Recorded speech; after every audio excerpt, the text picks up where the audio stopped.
내가 이스라엘의 11조를 레위 자손에게 기업으로 다 주어서 그들이 하는 일 곧 회막에서 하는 일을 감나니 이후로는 이스라엘 자손이 회막에 가까이 하지 말 것이라.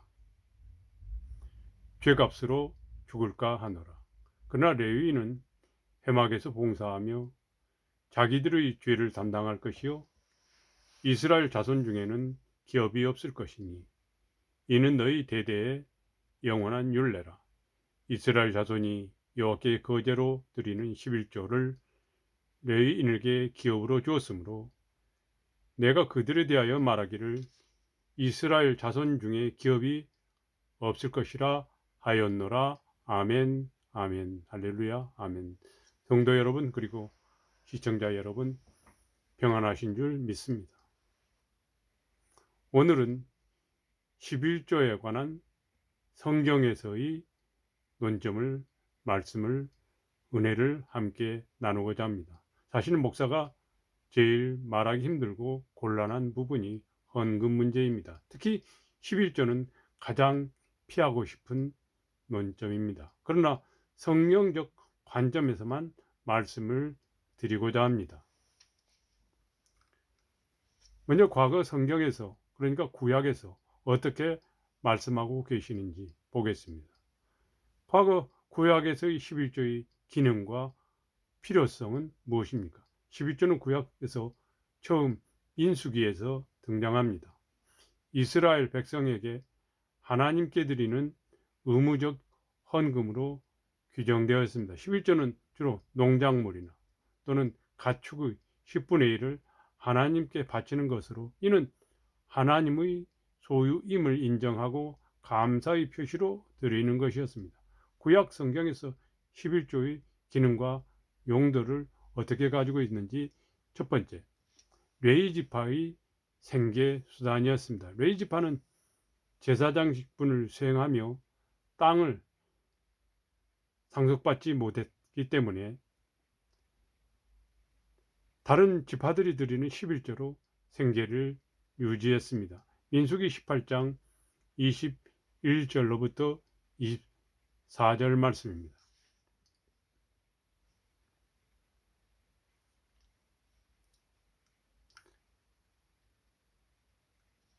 내가 이스라엘 11조를 레위 자손에게 기업으로 다 주어서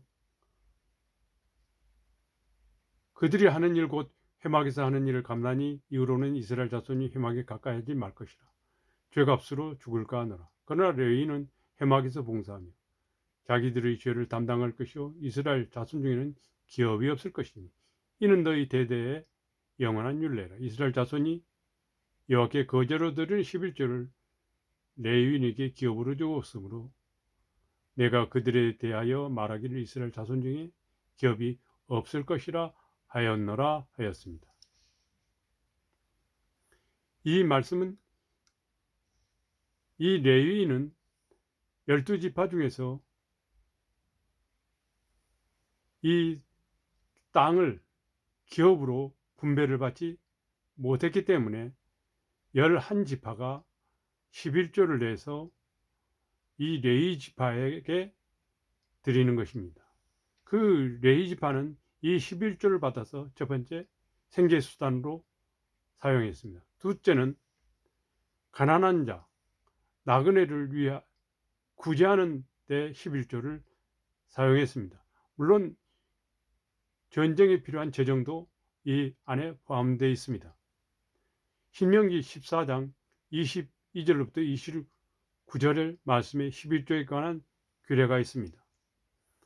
너희는 마땅히 매년 토지 소산의 11조를 드릴 것이며 내 하나님 여호와 앞에 곧 여호와께서 그 이름을 두시려고 택하신 곳에서 너희 곡식과 포도주와 기름의 11조를 먹으며 또 너희 소와 양의 처음 난 것을 먹고 내 하나님 여호와 경외하기를 항상 배울 것이니라.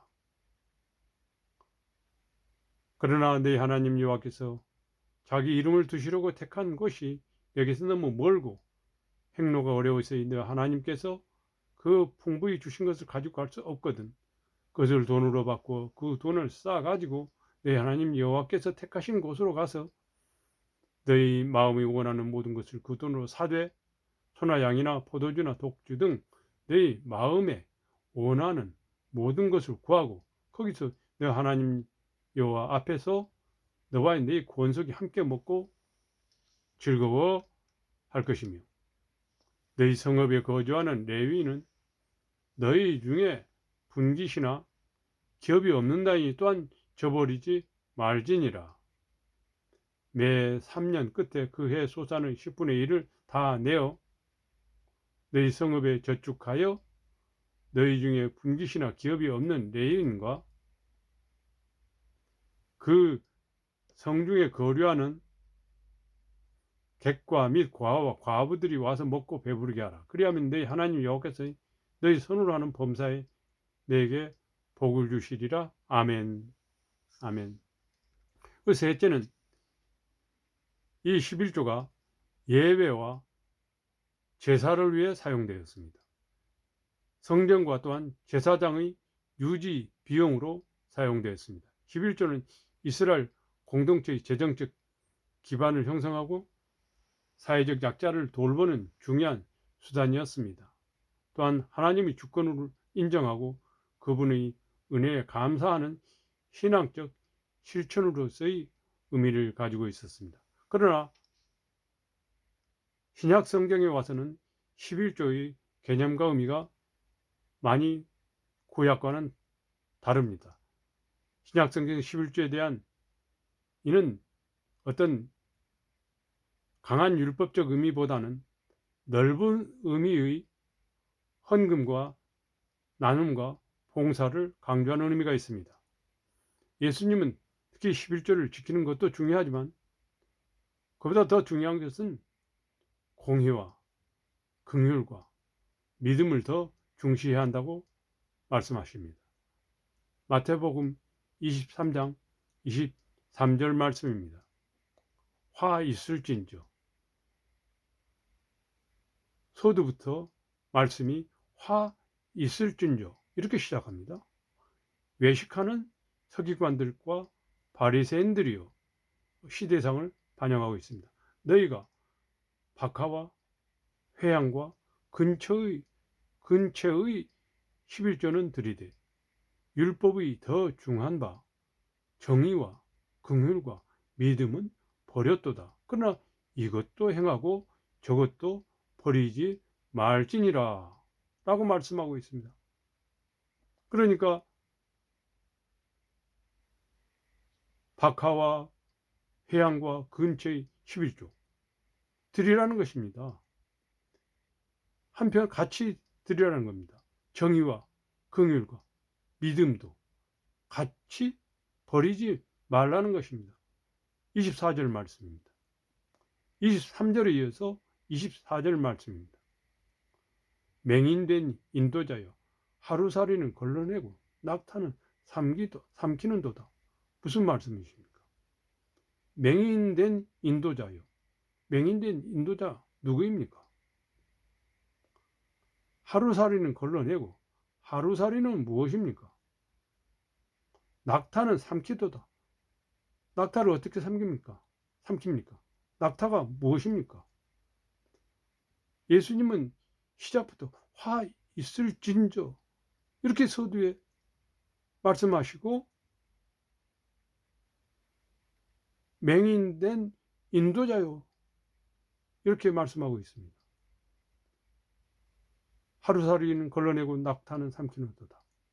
맹인된 인도자는 누구인지, 하루살이는 무엇인지, 낙타는 무엇인지 여러분의 판단에 맡기겠습니다.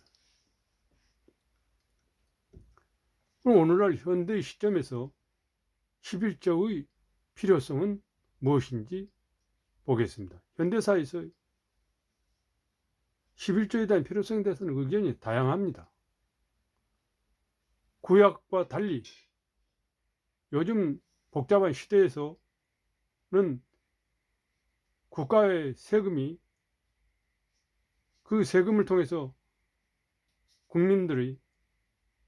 모든 국민들의 복지 문제를 담당하고 있기 때문에 과거는 교회가 복지 문제를 어느 정도 국가에서 하는 문제를 다 담당했습니다. 교회는 행정기관보다도 더한 그런 기능을 가지고 있었을 때였습니다. 출생신고도 모두 다 교회에 했습니다. 교황이 황제를 임명하는 서임권을 다 가지고 있었습니다. 그러므로 영국의 엘리자베스 시대는 교회가 모든 복지를 거의 다 담당했습니다. 오늘날 복지 제도가 다 교회에서 출발했던 것입니다. 교회는 자체적으로 이제는 운영비를 자체적으로 마련해야 되는 상황입니다. 따라서 11조의 필요성에 대해서는 여러 가지 관점에서 다양하게 볼 수 있습니다. 필요하다는 관점도 있고 필요하지 않다는 관점도 있습니다. 필요한 것은 교회 자체의 운영비, 그리고 선교사 사업비, 선교비는 구제비 반드시 필요합니다. 11조가 필요한 것인 겁니다. 그래서 이런 부분은 구약에서의 레위 지파에게 지원되는 것과 유사한 맥락이라고 볼 수 있습니다. 그래서 필요합니다. 또 다른 관점에서 신앙적으로는 11조는 하나님의 주권과 왕권을 인정하고 하나님께 감사하고 은혜, 감사하는 그 표시로서 우리가 감사로 드리는 신앙적 실천이 필요하다는 것입니다. 그러면 필요하지 않다는 관점에서는 어떻습니까? 현대사회에서는 국민 모두가 세금을 내고 있습니다. 아무리 작은 물건을 사더라도 거기에는 반드시 세금이 붙어 있습니다. 모든 물류가 사고 팔고 움직이는 것, 모든 재산이 움직이는 것, 작은 물건도 우리가 수시로 사는 것도 모든 것이 다 세금이 포함되어 있습니다. 그래서 국가가 모든 복지와 모든 국가 재정을 다 국가 재정으로 국민들에게 다 돌아가게 하고 있습니다. 선진국일수록 세금의 종류와 그 폭이 너무도 깊고 높습니다. 그렇기 때문에 현대사회에서는 특히 교회 다니는 성도들은 교회에서 내는 각종 헌금뿐만 아니라 국가에 또한 세금도 각종 다 부담하는 경우가 됩니다. 그래서 우리는 믿음의 우선순위가 더 절실히 필요한 시대에 살고 있습니다. 특히 신앙의 중요한 우선순위에 무엇이 필요합니까? 우리는 구원받은 자, 즉 구원받은 믿음의 성도들은 믿음의 자유함이 매우 중요합니다. 그래서 믿음은 우리 헌금에도 자원한 마음으로, 기뻐하는 마음으로 이렇게 내야 하는 것이 신앙의 우선순위입니다. 그러나 교회에서는 매우 자주 말라기 3장 10절을 강조하는 경우가 많습니다. 담당 목사님들은 못하지만 다른 외부의 목사님들이 오셔서 하는 말씀 중에 대부분이 말라기 3장 10절을 말씀합니다. 만군의 여호와가 이르노라. 너희 온전한 11조를 창고에 들여 나의 집에 양식이 있게 하고 그것으로 나를 시험하여 내가 하늘문을 열고 너에게 복을 쌓을 것이 없도록 붙지 아니하나 보라. 어떻게 보면은 우리 성도님들에게 하나님을 시험하는 말씀 같이 보입니다. 이 말씀 때문에 우리가 어떤 기복적인 신앙이 되어서 우리가 많은 물질적인 복을 못 받으면 이걸 지키지 못해서 그러나 보다 할 수도 있는 마음을 갖게 하는 것이 이 말라기 3장 10절입니다. 그러나 하나님은 그렇지 않다고 또한 한편으로 사도 바울은 이렇게 말씀하고 있습니다. 고린도후서 9장 7절입니다. 각각 그 마음에 정한 대로 할 것이요 인색함으로나 억지로 하지 말지니 하나님은 즐겨내는 자를 사랑하시느니라 라고 말씀하고 있습니다. 상당히 말라기 3장 10절 말씀과 고린도 후서 9장 7절 말씀과 예수님께서 말씀하신 마태복음 23장 2절 23절 말씀은 각각 말씀들이 조금은 뉘앙스가 약간 다릅니다.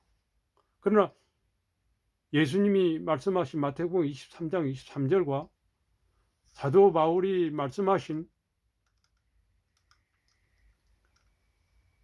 고린도후서 9장 7절 말씀에 약간 뉘앙스가 같은 맥락도 있지만 약간 느낌이 다른 부분도 있습니다. 그러나 두 말씀 모두 구약의 11조와는 상당한 거리가 있음을 알 수 있습니다.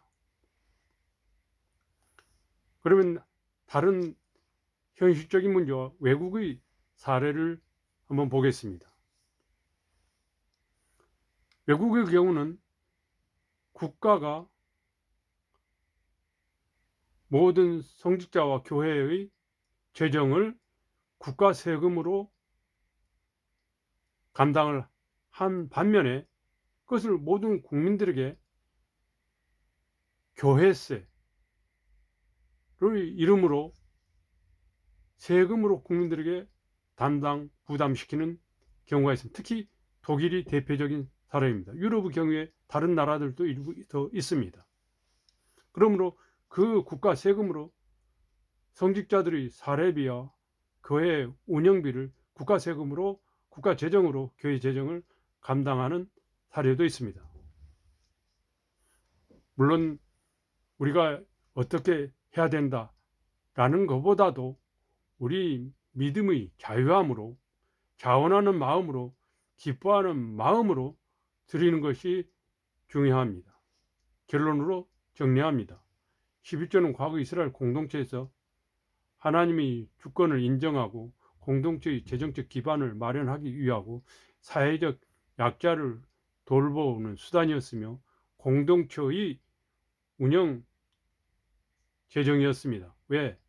당시는 국가 공동체가 어떠한 재정도 없었기 때문에 오직 백성들이 내는 11조만으로 유지되었던 것입니다. 현대사회에서는 교회 운영과 선교 사업을 위해서 11조가 여전히 필요합니다.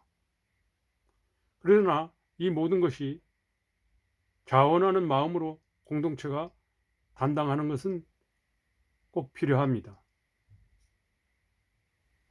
특히 요즘은 더욱더 우리가 이 공동체가 또 어떤 11조를 내시는 분들이 즐겁게 내고 기쁜 마음으로 내고 또 그것을 받은 교회와 또 공동체 모든 성도님들은 그에 대한 공로를 인정하고 또 그렇게 거기에 대한 대우를 해 드리는 것이 교회의 원리이기도 하지만 하나님의 원리이기도 하지만 우리 인간의 원리이기도 합니다. 그러므로 그것은 교회 자체가 공동체가 결정할 문제들입니다.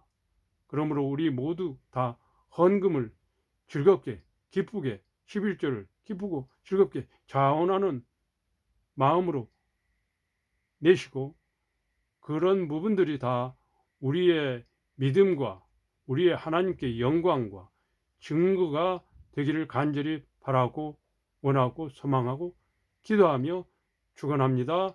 아멘 할렐루야 아멘.